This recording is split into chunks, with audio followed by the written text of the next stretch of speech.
Olá, meus amigos do LAC Cursos, mais uma vez com vocês aqui o professor César Bodão. E agora, para nós falarmos sobre educação, História da Educação 2. Nós falamos sobre a 1, agora vamos falar sobre a 2. Hoje nós vamos falar sobre a educação segundo o funcionalismo. Lembra do funcionalismo?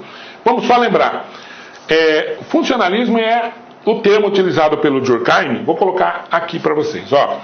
O Durkheim diz que a sociedade é como se fosse um organismo vivo. Tá? Aqui, ó. Organismo vivo. Em que todos os elementos dessa sociedade estão interligados, tá? Eles estão interligados e cada elemento, cada coisa desse organismo, cada elemento, tem uma função social. Então, por exemplo, a sociedade tem a escola, a família, o trabalho, as instituições, os sindicatos, todos eles devem existir e podem existir, mas eles têm que estar interligados para que o todo funcione, para que não haja nenhum problema que vá afetar, porque se uma dessas entidades não funcionar bem, o todo também não funciona bem, e aí você vai ter problemas sociais, vai ter problemas de gerenciamento da sociedade, tá? Então, para o Durkheim, a sociedade é organizada dessa forma. Quem estiver fora de qualquer uma dessas engrenagens, ele chama de engrenagem, vai estar à margem da sociedade e aí vai sofrer forças coercitivas que vão trazê-lo à sociedade novamente, ou não, né? Esse cara vai sofrer forças coercitivas eternamente, ok? Então vamos lá. Numa sociedade organizada pela moral social, pode ocorrer que certos indivíduos não se adaptem à moral, tá? Então eu tenho um fato social, o cara não se adapta a esse fato, ou o cara criou o fato social e vai sofrer uma ação sobre isso. Então, e que estão sujeitos, e isso origina, a moral é que estão sujeitos, isso origina os problemas básicos da nossa sociedade, segundo Durkheim. O conflito é de interesses individuais contra interesses sociais. Então, o cara, ele está criando um fato social, e esse fato social, e aí ele não se adapta a esse fato social, ele vai criar um problema, isso, para o cara que criou o problema, ele está com interesses individuais que estão afetando os interesses globais, gerais.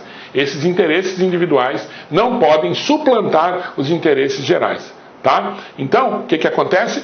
Vai sofrer sanções, vai sofrer a força, vai sofrer a coerção, tá? Esta palavra é muito utilizada, vocês vão ver nas provas depois que nós vamos fazer sobre isso, tá? Então, o que acontece? Para resolver esse conflito, Durkheim acreditava que o sociólogo deveria aperfeiçoar a moral social. Entretanto, começou a perceber que só isso não bastava, pois a contradição indivíduo versus sociedade ainda poderia persistir. Adivinha onde ele buscou a solução para que esse indivíduo conseguisse essa moral social? Nós já falamos sobre isso lá anteriormente naquela outra aula. Onde que o indivíduo ia buscar resolver esse problema da moral social? Tá? Ele vai buscar resolver esse problema da moral social na educação. É a educação que vai pegar o cara e vai colocar tudo o que ele precisa para agir socialmente, para estar na sociedade, tá? Como conviver, respeitar o outro, não sei, tudo o que ele vai precisar de regra social, ele vai encontrar na escola, vai encontrar na educação, tá? Então é por isso que nós falamos que a escola, a educação, prepara o indivíduo para agir socialmente. Ele prepara o indivíduo para o cara estar na sociedade e cumprir as regras sociais, tá? Um dos desvios mais ruins da sociedade é o cara ser malandro, ser bandido, tá? Então, quando ele está na escola, ele aprende que ele não pode ser bandido. Ele vai ter uma série de exemplos. Agora, se os exemplos da sociedade onde ele vive são maiores que o que ele tem na escola, ele vai entender como correto aquilo que ele tem fora da escola. E isso é ruim. Então, ele está numa sociedade ou num bairro que tem muita malandragem, muita bandidagem, ele vai aprender que ser bandido é melhor, ser bandido é legal. Certo?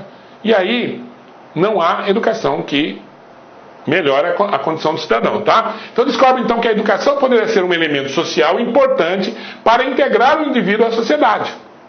Nesse sentido, ele ela teria, a educação, função social de evitar a contradição existente entre interesses pessoais e interesses sociais. Por quê? Porque na escola você aprende o conjunto de interesses que são interesses sociais em contradição aos interesses individuais. Tá? Então, interesses individuais não servem para a sociedade, porque se você tiver com interesses individuais, você vai sofrer uma pressão, uma força coercitiva, tá? Bom, então para Durkheim, qual era a função da escola? Presta atenção, função da educação. Uma das tarefas da educação aqui é mostrar que os interesses individuais só podem realizar-se plenamente através dos interesses sociais, tá? Então, por exemplo, eu tenho que ter um aumento de salário. Ora, eu não posso querer isso sozinho ou para a minha classe só. Tá?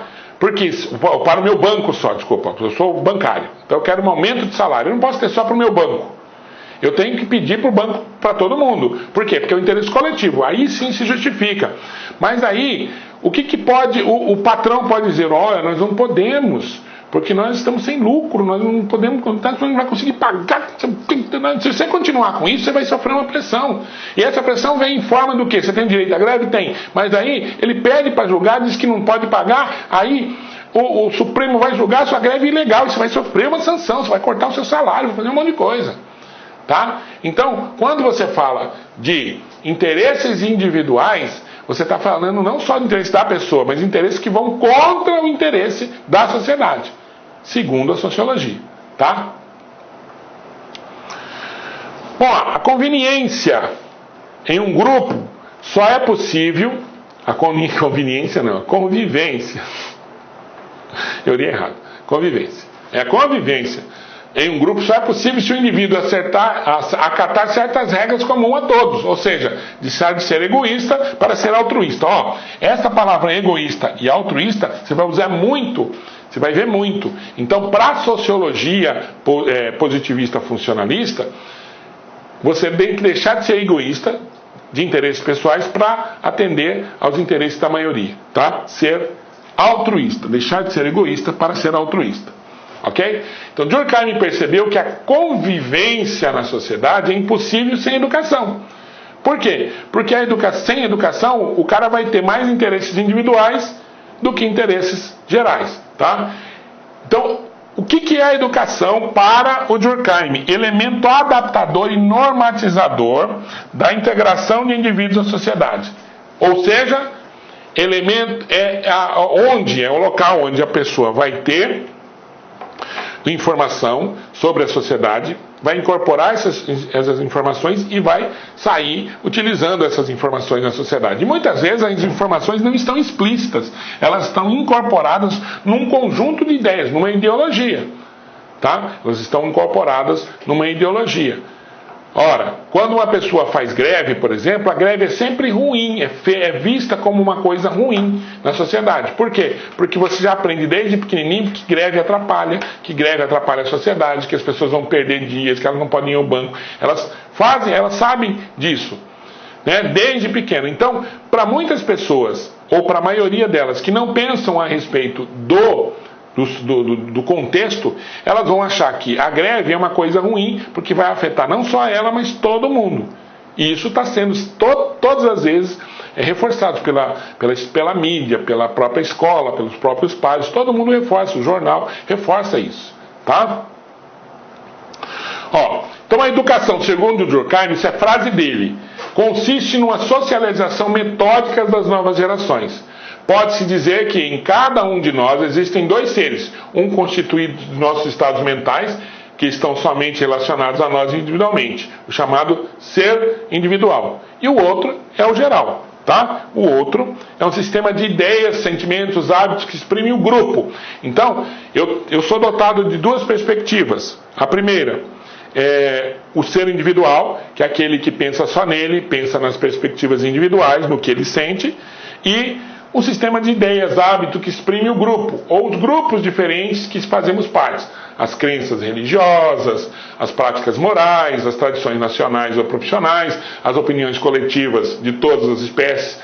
Essas ideias exprimiriam em nós a nossa sociabilidade, o chamado ser social. Então, Se eu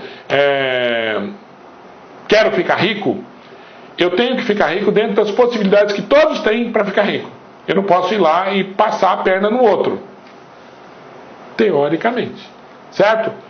Quando eu pulo essas etapas, é porque a parte individual está falando mais alto do que a parte social. Quer ver uma coisa? Um pai que dá o carro para um filho menor. Aí ele diz assim para o filho: olha, se o guarda te parar, oferece propina para o guarda, porque ele pega a propina. Veja, uma sociedade como essa, isso eu não estou falando do Brasil não, eu estou falando do Afeganistão, acontece lá no Afeganistão, né? Então o que acontece? Essa sociedade do Afeganistão, ela está deturpada. Os preceitos morais de grupo, individual, eles não estão sendo aceitos. Tá? Isso é tratado como normal. Por quê? Porque não há forças coercitivas para impedirem ou que impeçam de maneira significativa esse tipo de ato. Por isso que ele continua. Certo? Então, vejam, a nossa sociedade ela é equilibrada numa perspectiva moral que quase inexiste. Quase inexiste. Tá? A sociedade nessa perspectiva não poderia existir sem que houvesse entre seus membros uma certa semelhança de hábitos, comportamentos. A educação perpetua e reforça na criança um modo de ser que é essencial para a vida coletiva.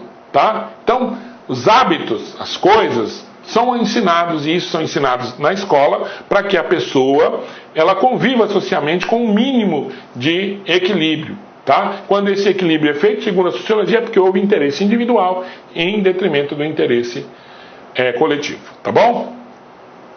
Bom, características da educação funcionalista. Presta atenção. A educação é una. O que é una? Deve inculcar no indivíduo ideias que fazem parte do meio social em que vive. Então ele é una quando ele está fazendo parte da educação básica. Ali são inculcadas na pessoa as regras sociais de convivência. Não pode matar, não pode levar. Ela é una também na família. Ela é una na família com toda a educação que a família dá. Lembrando sempre que a educação é dever da família e do Estado. Então, as primeiras perspectivas educacionais, elas são dadas pela família. Tá? Então, quando você está na sua família lá, quando você está as coisas lá que precisam ser feitas na sua família, você também está sendo instruído a viver socialmente. É quando seu pai fala para você falar o português correto, quando seu pai, sua mãe diz para você não fazer nada para os outros, não brigar na escola, tudo isso aí são ideias que fazem com que você viva em sociedade. Tá?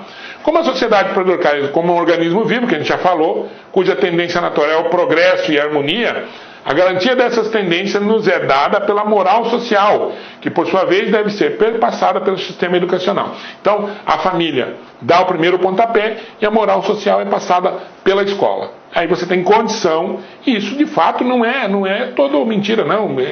Existe sim uma perspectiva verdadeira aí. Tá? É só como a gente já falou lá no início, é só você olhar para os sistemas de reeducação que nós temos no Brasil, sistemas prisionais. A maioria não tem o segundo grau. Tá? A maioria que está ali tem o ensino fundamental incompleto. Isso é maioria, isso é estatístico. Pode pegar lá os dados que você vai verificar isso aí. Tá? Então o que é a educação una? É aquela que reproduz os valores sociais de cada sociedade. A educação una é aquela que vem da família, passa pelo ensino fundamental até o ensino médio. Tá? Nesse sentido, o professor nunca transmitirá suas próprias ideias. Reproduz valores e conhecimentos exigidos pela organização social em que está inserido. Na visão funcionalista é isso. O ensino que está sendo colocado ali deve ser passado para o aluno. Esse aluno deve pegar esse conteúdo, absorvê-lo, pegar esses conhecimentos, absorvê-lo e aplicar na sociedade. É toda uma reprodução. A sociedade prepara o conteúdo, coloca na escola, o indivíduo aprende esse conteúdo e reproduz na sociedade. Tá bom? Bom, mas temos também educações que são educações múltiplas. Depois que o indivíduo teve uma educação una, ele vai ter uma educação múltipla, porque admite a existência de múltiplos conhecimentos, os quais se distinguem dependendo de qual classe o indivíduo faz parte. Portanto, apesar da educação ser una, pode existir dentro dessa unidade uma certa diversidade ou especialização de conhecimento. Então, mesmo que eu tenha todo esse... Eu tenho, por exemplo, especificidades de conhecimento. O cara pode ser engenheiro, professor, o cara pode ser arquiteto, tá? Então, quando ele fala isso, ele está falando de uma educação múltipla, de múltiplas possibilidades. Mas dentro dessa educação múltipla, ela volta a ser una. Então, isso é uma dialética que nós temos. Nós temos uma educação una, que vai passar, é aquela que passa os conhecimentos individuais que o aluno precisa ter. Então vamos colocar em escola no ensino médio, e quando ele vai para a faculdade, para o ensino, como se chama, de técnico, ele vai fazer uma educação múltipla, porque ele vai verificar uma especialidade, é múltipla, porque ali ele tem várias possibilidades de fazer. Então ele vai fazer uma educação, uma especialidade. Quando ele faz a especialidade, a educação volta a ser una, porque todo mundo ali vai pegar a mesma moral social daquele tipo de trabalho. Então é sempre uma dialética, una e múltipla. Tá bom? Bom, todos sabem que Durkheim, como constante aumento da divisão do trabalho social, a cada dia que passa, as pessoas se especializam em função, e assim também corre com a educação. Então, a especialidade aqui a gente está falando de educação múltipla, pois além de valores comuns a todos, existe uma soma de conhecimentos especializados. A educação que forma o médico tem aspectos diferentes do que a educação que forma o professor, o engenheiro, o advogado. Então, quando eu falo, para ficar muito claro isso, educação una, valores gerais para todo mundo. Educação múltipla, valores que são específicos, que você vai passar para cada segmento da sociedade, para cada especialização. Só que quando você chega lá dentro, ela passa a ser una novamente, porque tudo aquilo vai ser passado para todo mundo de maneira igual, para aqueles indivíduos que fazem parte da especificidade. Então ela é una, múltipla, tá? Bom, falamos agora sobre o Durkheim, falamos já tudo sobre o Durkheim que a gente precisa saber. Então aqui nós vamos ter... por exemplo, eu posso fazer uma avaliação crítica, defendendo uma minoria na sociedade. Eu estou em qual perspectiva? Na educação funcionalista ou eu estou na perspectiva da sociologia crítica? Essa muito mais voltada para o Marx, Karl Marx, tá? Que é um palavrão falar hoje em dia no Karl Marx, falar sobre o socialismo, o comunismo no Brasil, porque as pessoas que não entendem associam isso a uma coisa ruim, tal, né? E não é necessariamente assim.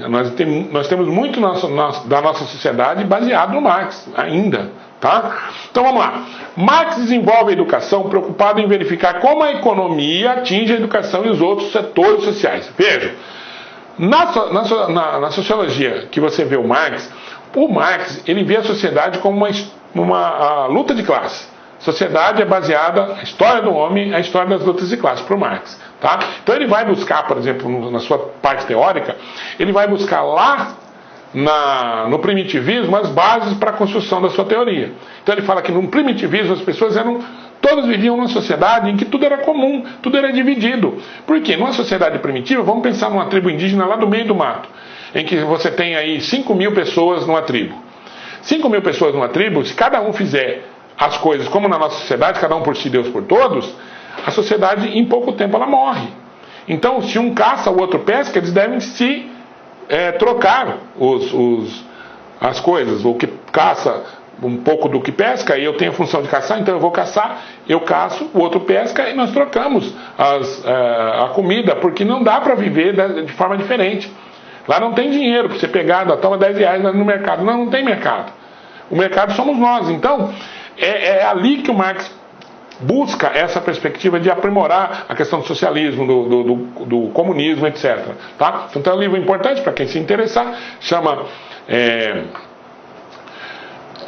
oh meu Deus, hoje está ruim, cara. Não é o Capital...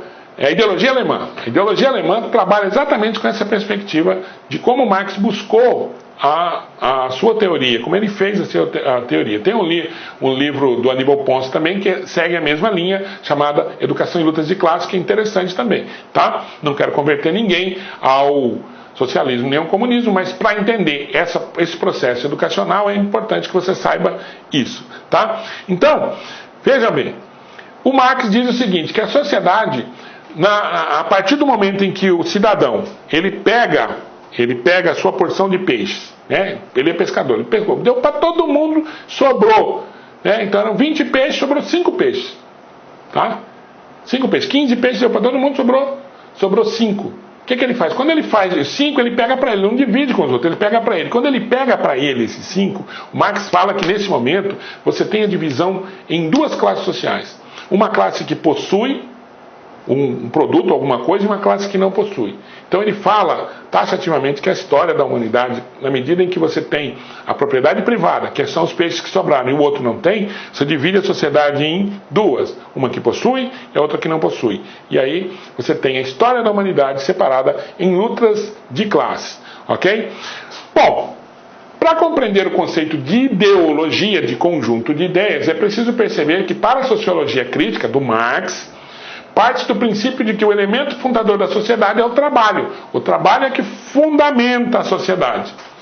Para sobreviver, o homem transforma a natureza e cria os bens materiais de que merece. Então, no livro do Capital, lá, você vai ver o exemplo da cadeira. O homem pega a madeira, transforma na cadeira, e a partir desta cadeira, ele vai ter uma relação exatamente do cara que tem a cadeira e pode vender a cadeira e pegar o dinheiro da cadeira, do cara que não tem a cadeira, ou do cara que construiu a cadeira para quem tem dinheiro.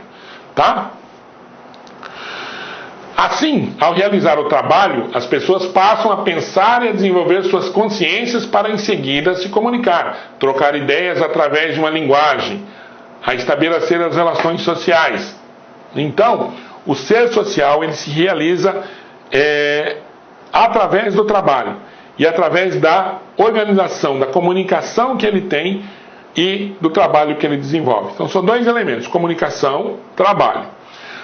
Então, no decorrer da história do homem, o homem consegue desenvolver relações sociais no processo de apropriação material da natureza. Então, é nesse processo de apropriação da natureza, de transformar a natureza em bens de consumo, é que ele se relaciona e é que ele consegue se desenvolver as relações sociais. Tá?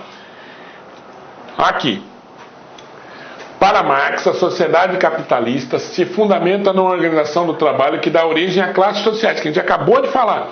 Então, eu tenho uma relação de trabalho em que eu modifico a sociedade, eu modifico a relação social, e aí eu tenho a divisão de classe social na medida em que um possui os bens de produção, os meios de produção, e o outro tem uma força de trabalho. É nessa relação de transformar a natureza na relação de quem tem e quem não tem, quem tem os meios e quem tem a relação de trabalho, é que você divide as classes. Onde os proprietários dos meios de produção exploram os não proprietários. Quem tem os meios de produção explora quem não tem. Quem não tem meios de produção precisa sobreviver. Como é que ele sobrevive? Vendendo a sua força de trabalho. Tá? Só que essa venda da força de trabalho ela não é igualitária, como a gente colocou lá no início. Não é igualitária. O sistema capitalista, como ele quer ganhar dinheiro, você vai produzir camiseta. Então eu produzo 100 camisetas. Dessas 100 camisetas que eu produzi, o que paga meu salário são 5 camisetas. 95 camisetas são do cara que é dono dos meios de produção. Essa é uma relação desigual, mas o capitalismo é assim. O capitalismo ele é uma relação desigual, porque senão o capitalismo não seria capitalismo. O cara que ganha dinheiro ele quer ganhar mais dinheiro.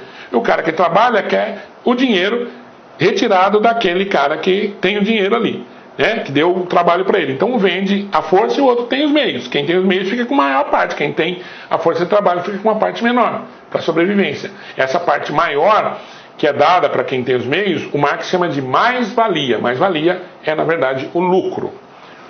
Bom, essa visão de exploração, então, nem sempre está presente na consciência das pessoas, porque aparecem certas ideias e valores que tentam esconder essa realidade. Ideias e valores dados pelo funcionalismo. Lembrem, funcionalismo, a sociologia, ela vem em prol do capitalismo. Então ela cria mecanismos para que o capitalismo sempre tenha seu desenvolvimento. Então ela vai dizer, ela vai criar uma falsa impressão, tá? Quando você faz greve, você prejudica o cara que quer trabalhar. Essa ideia é implantada na cabeça das pessoas. E o cara que quer trabalhar, ele fala assim, é verdade, eu tô querendo trabalhar, os caras não deixam, ficam fazendo piquete aqui na frente. Né? Então, a ideologia, a ideia, o conjunto de ideias suplanta a perspectiva das ideias das pessoas que querem realizar coisas diferentes. Então, a visão de exploração, que é o que o Marx chama da relação de capitalismo, ela é suplantada por essa ideia. Ora, se acabar esse emprego, vocês estão destruindo a fábrica. Se acabar esse emprego, vocês vão ficar sem emprego, e aí vocês não vão ter como ganhar dinheiro. Tá? Então, é essas ideias. Daí vem frases do tipo: o trabalho dignifica o homem, Deus ajuda quem cedo madruga. São todas frases do capitalismo, tá? Isso se dá devido à visão de sociedade de cada pessoa e às classes sociais a que pertence. O empresário tenta convencer o empregado de que sem a empresa não haveria salário e os benefícios advindos do trabalho, certo?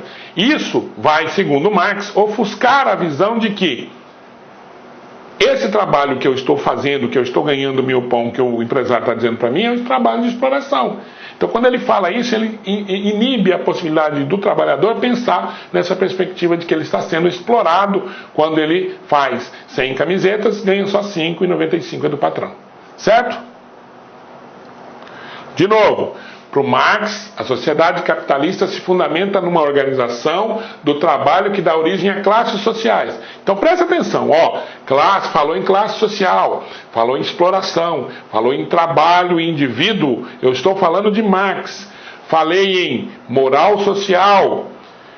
Essas são palavras-chave que você tem que saber. Falei em moral social, falei em coerção, falei em individualismo, altruísmo. Eu estou falando do Durkheim. Essas palavras vão ser muito bem colocadas ali para você comparar. E isso vai fazer uma diferença danada na hora de você fazer a sua prova. Tá? Bom, essa visão de exploração nem sempre está presente na consciência das pessoas, porque aparecem certas ideias e valores que tentam esconder essa realidade. A gente já falou.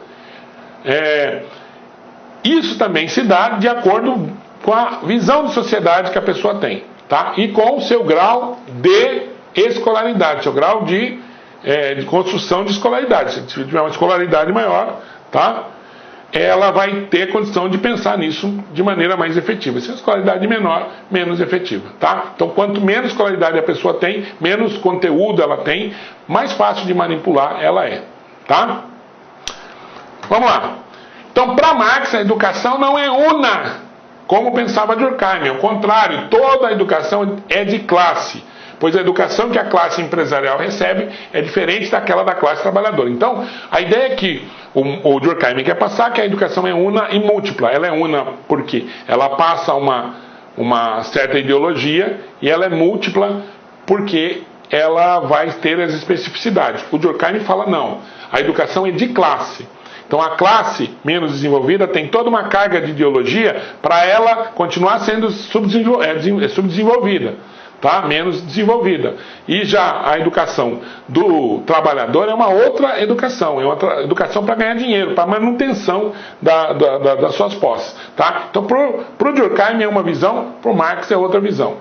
Falou em educação de classe, estou falando de Marx. Falou em educação una, múltipla, eu estou falando da educação de Durkheim, tá? Então essas palavras vocês vão perceber depois, guardar aí agora na sua ideia, e depois vocês vão perceber lá na frente, tá? O que o Marx fala mais?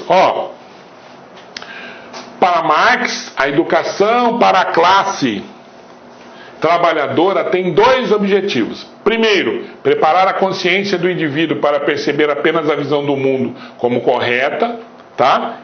Como correta, visão de mundo como correta, isto é, transmitir ideologia, preparar o indivíduo para a labuta, para o trabalho, fazendo com que aprenda o necessário e suficiente para lidar com seus instrumentos de trabalho e desempenhar bem as suas tarefas, tá? Então, para Marx, a educação para a classe trabalhadora tem dois objetivos: preparar a consciência e depois preparar o indivíduo para o trabalho. É isso. Ou seja, para o Marx, ele diz o seguinte: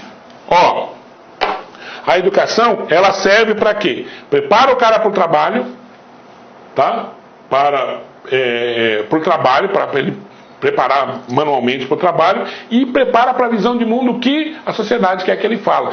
Isso tapa a visão que ele tem da vida, e ele vai perceber o mundo apenas como as pessoas da sociedade que querem ganhar dinheiro querem que ele perceba. Tá? Isso fica muito claro, na verdade. Hoje é diferente. Vejam, isso aí é teoria. Hoje a educação ela é muito baseada nessa perspectiva marxista aqui, não tenha dúvida. Tá? Hoje a sociedade pede para que o indivíduo tenha consciência do seu papel na sociedade, como é que ele funciona na sociedade. Tá? Isso, claro, vai gerar muito mais problemas. A sociedade capitalista gostaria que fosse igual à década de 70. Na década de 70 você tinha uma educação que o cara era formado para apertar parafuso. Você aperta assim. É repetir. Tá? Vocês vão ver lá na frente, depois, como funcionava isso. Então, para o Marx, a educação para a classe trabalhadora são de duas maneiras. Uma para passar conteúdo e a outra para manutenção dessa sociedade através do trabalho. Então, uma para aprender a trabalhar e outra para aprender a obedecer as regras sociais, para obedecer como que a sociedade funciona. Tá? Então, como é que nós vamos ver essa perspectiva aqui? Nós vamos ver a diferença entre Durkheim e Marx de duas maneiras. Pro Durkheim, a sociedade é uma sociedade organizada como um organismo vivo. Ela tem organização como se fosse um organismo vivo. E cada elemento dessa sociedade deve viver em função do todo. Ou seja, você não pode ter elementos individuais, não pode ter consciência individual que suplante o interesse coletivo. Tá? Aí vem o famoso fato social. O que é o fato social? É aquele fato que acontece e que o indivíduo tem que ou se adequar àquilo ali, ou se adequar à sociedade em função do fato. Tá? Dei o exemplo lá da festa. Tá certo? Mas poderia ser outros fatos sociais. Tá? Falou, então, palavras-chave: altruísmo, egoísmo, fato social, você está falando do Durkheim.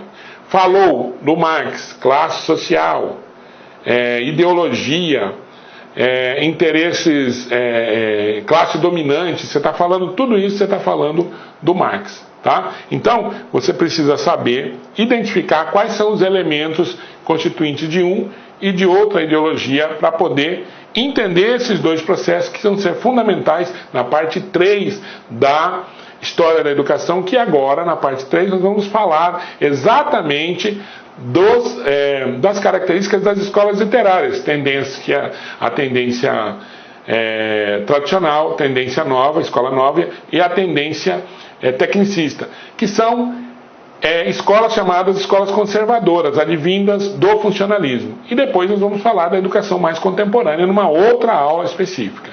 Tá bom? Tudo isso na próxima aula. Curtam lá a nossa página no Facebook, lá no YouTube. Lembrando a vocês, mais uma vez, nosso curso de redação online. Nós temos um curso de redação online em que você vai realizar sua redação num formulário específico que nós vamos enviar para você. Você vai tirar a foto, enviar para nós vamos corrigir. Na sua casa, você vai ter condição de refazer a sua redação, se adequar, além, obviamente, das aulas de redação que vem nesse bojo aí. Comprando o pacote, você já recebe as aulas de redações teóricas, as aulas teóricas de redação, e você vai conseguir fazer bem a sua redação. Nós já estamos com essa experiência para alguns concursos, muito bem aceito pela nossa sociedade. Espero também que vocês gostem. Sucesso, porque o seu sucesso também é o nosso sucesso. Um abraço para vocês, até a próxima.